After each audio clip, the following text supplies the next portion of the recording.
Kahit gaano ka-busy ng aming araw, hindi pwedeng hindi mapasaya ang aming mga anak. Kaya pumunta kami ng Robinsons Antipolo para mag-kidsuna. Buti na lang at nagyaya ang Kuya Jingan ha. Halatang excited ang mga bagets na maglaro kaya minamadali na namin na maipasok sila. Sa sobra excited nga ay sa labas pa lang ay panituro na sa loob at pinaglalaruan na ang mga balloons.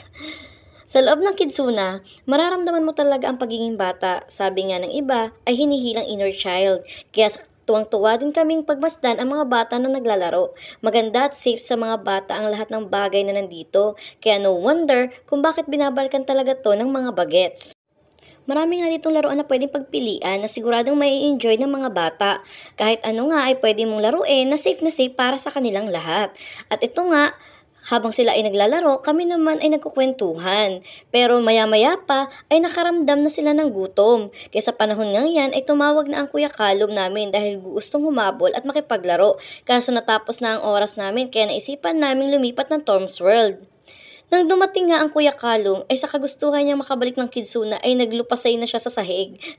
So no choice ang mga ina, kundi balik sila. Bakas na bakas naman ang kasiyahan sa kanilang mga muka. Sobrang saya nila, oh, 'di ba? At yan nga ay super excited na naman nila. Nakikita naman natin na talagang kahit pangalawang beses nang maglaro ni Kuya Jingan at ni Faith, kala mo first time pa.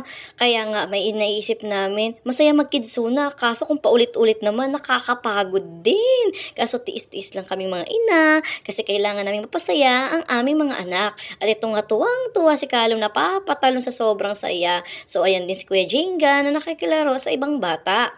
At dahil nga, nagpapakitsipit kaya nabigyan siya ng balloon. At dyan na po nagtatapos ang aming adventure sa Kidsuna. Salamat po sa panunood. Bye-bye!